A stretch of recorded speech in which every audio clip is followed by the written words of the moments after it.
Hello everyone, स्वागत है आप सभी का। और आज का जो सेशन है हमारा वो है अपोस्ट्रोफी एस पर। नाउन के जो सेशंस हैं वो 8 सेशंस हो चुके हैं। जो आज का हम सेशन ले रहे हैं वो पार्ट 9 है। अपोस्ट्रोफी एक ऐसा कॉन्सेप्ट जो कि मोस्ट ऑफ द एग्जाम्स में पूछा जाता है और उसको समझने के लिए आपके सामने क्वेश्चन है। फटाफट क्वेश्चन को देखिए और मुझे आंसर करिए। आंसर क्या होगा? क्वेश्चन है, the buildings roof needs repairing, otherwise it may fall down and result in many persons death. ठीक है, फटाफट आपके सामने क्वेश्चन है, आंसर करिए। सेशन को स्टार्ट करते हैं।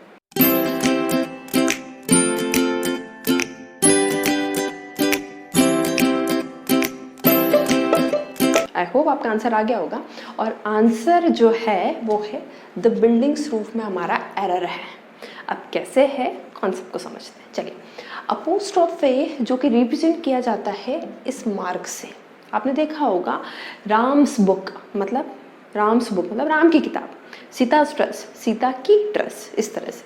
तो अगर मान लो मुझे ऐसा बोलना है तो राम्स बुक, तो आप कैसे बोलोगे? राम की बुक। अगर आप बोल रहे हो सीता's ड्रेस तो इसका मतलब क्या होगा? सीता की ड्रेस। ठीक है। दूसरी बात, जब भी आप अपोस्ट्रोफी एस को यूज करते हो इसका मतलब होता है का, की या के सेंस में आप इसको यूज करते हो। हमेशा जब भी अपोस्ट्रोफी एस यूज हो रहा होता है तो कहीं ना कहीं हिडन मीनिंग आता होता है का, की या के का। ठीक है, देखते हैं। तो आपने अगर बोला कि नरेंद्र कार, तो इसका मतलब क्या हो जाएगा? नरेंद्र की कार।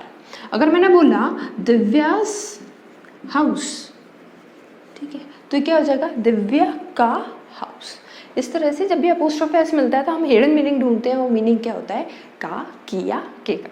फर्स्ट चीज। दूसरी बात, का की के का मीनिंग आपका एक प्रीपोजिशन भी होता है। वो कौन सा होता है? ऑफ। ये भी देता है सेम मीनिंग। आपने देखा होगा the fans, the blood of fan, sorry the blood of fan. मतलब जो पंखा होता है उसकी जो पंखुड़ियाँ होती हैं उनको ब्लीड कहते हैं। तो ब्लीड ऑफ फैन मतलब फैन की ब्लेड, यही तो आता है। तो यहाँ पर भी ऑफ किसका काम कर रहा है? की का। यहाँ पर भी अपोस्ट्रोफी एस किसका काम कर रहा था? नरेंद्र की कार, की का ही तो काम कर रहा था। तो हम यहाँ पर क्या ऑफ यूज नहीं कर सकते?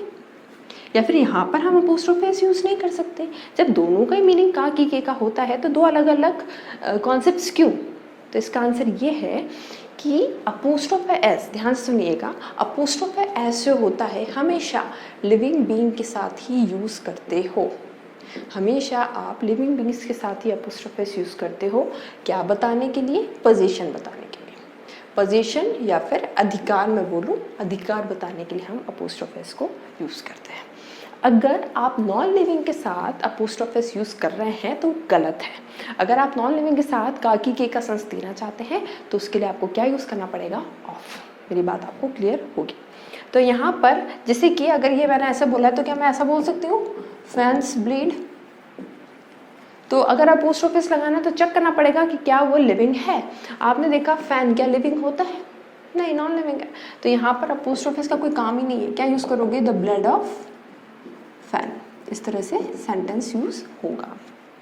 पर अगर लिविंग है, नरेंद्र लिविंग है, दिव्या लिविंग है, राम लिविंग है, सीता लिविंग है, तो बिल्कुल इनके साथ आप क्या यूज कर सकते हैं? Apostrophe S. तो चलिए एरर देखते हैं अपने सेंटेंस में। एरर जो हमारी थी वो इसी पार्ट में हमें मिल गई थी। इसको आप ध्यान से देखेंगे, द बिल्डिंग्स रूफ, ये है ना हमारा सेंटेंस। तो आप इसमें क्या कहना चाह रहे हैं? बिल्डिंग की रूफ मतलब छत, बिल्डिंग की छत, यही तो बोल रहे हैं। अब यहाँ पर बिल्डिंग को मैंने देखा, बिल्डिंग लिविंग है, नॉन लिविंग है? नॉन लिविंग है तो क्या अपोस्ट्रोफी एस आएगा? बिल्कुल नहीं आएगा। सेंटेंस कैसा बना दोगे? The roof of the building. ठीक है, इस तरह से सेंटेंस बनेगा। तो जो हमें चीज़ क्लियर हुई वो ये है कि अपोस्ट्रोफी एस का, की, के यानी कि पोजीशन का सेंस देता है, पर किसके साथ? लिविंग बीइंग्स के साथ। ये था आपका कॉन्सेप्ट नंबर 1। चलिए सेकंड पे। अब ये है, इस सेंटेंस के थ्रू आप समझेंगे।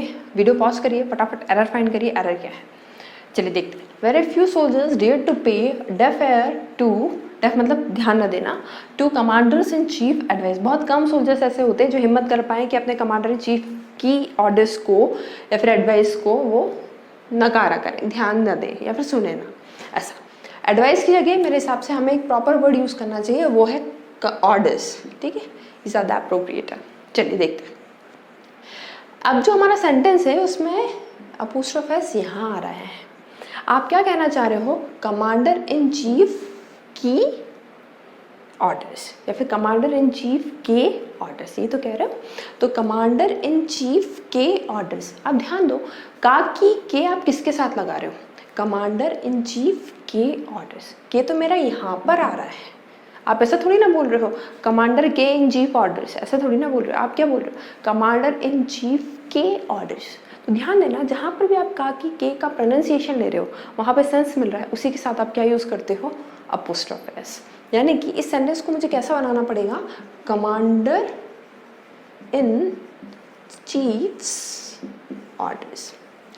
या तो ऐसे समझ में आ रहा है, बहुत अच्छी बात है, या फिर इस कॉन्सेप्ट को ऐसे समझो, जब भी हमारे कंपाउंड नाउन्स आते हैं, कंपाउंड नाउन्स क्या होते हैं मैं नाउन के कॉन्सेप्ट में बता चुकी हूँ, शायद सेकंड या थर्ड वीडियो होगा, आप अगर नहीं देखा तो आप प्लीज़ उस बार देख लीजिए। कंपाउंड नाउन्स होते हैं, एक ही नाउन होता है जो कि मल्टीपल वर्ड से मिलकर बनते हैं, ये होते हैं कंपाउंड नाउन्स। कंपाउंड नाउन्स में जो हमेशा अपोस्ट्रोफ एस लगता है वो लास्ट में लगता है, आपको ये बात ध्यान रखना पड़ेगी। जैसे हम बोलते हैं sister in law, sister in law, तो अगर मुझे इसका अपोस्ट्रोफ एस बनाना है तो यानी कि सिस्टर इन लॉस हाउस, आप इस तरह से बोलेंगे। बात समझ में आ गई? अगर इसका प्लूरल बना रहे हो तो क्या बोलोगे? प्लूरल कैसे बनाते हैं? सिस्टर्स इन, और अगर पोजीशन लगाना है तो क्या ले लोगे? लॉ, सिस्टर्स इन लॉस हाउसेस। इस तरह से सेंटेंस बनता है। Father in law, father in loss, mother in law, mother in loss, brother in law, brother in loss. अगर कंपाउंड नाउन है तो हमेशा लास्ट में लगता है, या फिर कॉन्सेप्ट वाइज चलोगे तो वहाँ पे ढूंढो का की के का साउंड कहाँ पे आ रहा है। क्यों? क्योंकि अपोस्ट्रोफ इसका मतलब भी क्या होता है? का की या के। जहाँ पर भी आपको का की के का ऑर्डर मिल रहा है या फिर साउंड मिल रहा है, बस वहीं पे आपका एरर होता है। चलिए आगे बढ़ते हैं। क्वेश्चन आपके सामने है, फटाफट एरर फाइंड करिए, जो आंसर है प्लीज कमेंट करके बताइए। चलिए कॉन्सेप्ट को पढ़ते हैं, क्वेश्चन को पढ़ते हैं। You know it well that your success in life depends not only on my advice but on somebody's else। Apostrophe S को देखो कहाँ लग रहा है? somebody's else, यहाँ पर हमारा अपोस्ट्रोफ एस है। हिंदी में वही कॉन्सेप्ट वाइज चलोगे तो कैसे पढ़ोगे? किसी, somebody का मतलब क्या होता है? किसी, तो आपने बोल दिया किसी। else का मतलब होता है और, किसी और हम होता है किसी और के ऊपर डिपेंड करती चीज़, तो वो वाला है, तो किसी और। अब आप सेंटेंस क्या बोलोगे? तुम्हारी सक्सेस जो है लाइफ में डिपेंड करती है, सिर्फ मेरी एडवाइस पर डिपेंड नहीं करती, किसी और की एडवाइस पर भी डिपेंड करती है, किसी और की पर भी डिपेंड करती है। आप ऐसा बोल रहे हो तो क्या बोलोगे? किसी और की, यही तो बोलोगे। ठीक है, इसका मतलब का की कहाँ पे लगा है? और के साथ लगा है, और का काम कौन कर रहा है? एल्स कर रहा है। इसका मतलब अपोस्ट्रोफ एस तो किसके साथ आना चाहिए? एल्स के साथ आना चाहिए। जो सेंटेंस बनेगा वो बनेगा somebody else's, somebody else's। इस कॉन्सेप्ट को आप ऐसे भी ध्यान रख सकते हैं, जब भी प्रोनाउन प्लस एल्स का कॉन्सेप्ट चलता है तो अपोस्ट्रोफ एस हमेशा किसके साथ चलता है? लास्ट के साथ। या फिर अगर इस तरह से नहीं देखना तो चीज़ों को इस तरह से समझो कि जब भी एल्स यानी कि का की के जहाँ पर भी आपको मिल रहा है, बस वहीं पर क्या लगा दोगे आप? Apostrophe S. आई होप आपको ये 3 कॉन्सेप्ट्स क्लियर होंगे। ये जो 3 कॉन्सेप्ट्स पढ़े हैं फटाफट पे क्वेश्चन देख लेते हैं। 3 क्वेश्चन है आपके साथ सामने, और कॉन्सेप्ट जो पढ़े हैं उनको इम्प्लीमेंट करिए, आंसर फाइंड करिए। 3 क्वेश्चन हैं, तीनों में कुछ ना कुछ एरर है। क्या एरर है वो पार्ट को फटाफट देखिए और कमेंट करिए। चलिए देखते हैं, वीडियो पॉज करके आप सॉल्व करिए, मैं आंसर्स बताती हूँ। The maid servant behaviour is undoubtedly indecent but I don't understand how D tolerate it. Maid servant का बिहेवियर जो है वो क्या है? अनडाउटेडली इंडिसेंट है, बहुत अजीब है। बट आई डोंट अंडरस्टैंड, मुझे समझ में नहीं आता वो कैसे टॉलरेट कर लेता है। मेड सर्वेंट का बिहेवियर, ठीक है, मेड सर्वेंट का बिहेवियर ना यहाँ ऑफ लगा है, यहाँ पर क्या लगा है? Apostrophe S. तो आप क्या यूज़ करेंगे? The maid servant's behaviour is undoubtedly indecent but I don't understand how he tolerate it. I hope clear होगा। Next, the expert mason replied to the owner of the hotel that there was no question of walls falling down. जो expert mason था, labour था, उसने reply किया किसको? Hotel के मालिक को, कि कोई सवाल ही नहीं उठता कि दीवार गिर जाए। ठीक है, ये दीवार का गिरना पर कोई सवाल नहीं उठता। अब यहाँ पर आप देखेंगे अपोस्ट्रोफ एस हमने लगाया वॉल के साथ। वॉल लिविंग होता है, नॉन लिविंग होता है? नॉन लिविंग होता है ना, तो इसके साथ क्या आप अपोस्ट्रोफ एस यूज़ कर सकते हैं? बिल्कुल नहीं। तो आप यूज़ क्या करेंगे? The falling of the wall. इस तरह से सेंटेंस यूज होगा। Next, your daughters in law friend is seriously ill and he wants you to see him as soon as possible. क्या बनेगा? तुम्हारी डॉटर इन लॉ का दोस्त, मैं बता चुकी हूँ कंपाउंड नाउन्स में का की को ढूंढो, क्या यूज करोगे? Daughter in laws friend is seriously ill, he wants you to see him as soon as possible. ये कुछ 3 कॉन्सेप्ट्स थे जो अपोस्ट्रोफी से बहुत ज़्यादा इंपॉर्टेंट थे।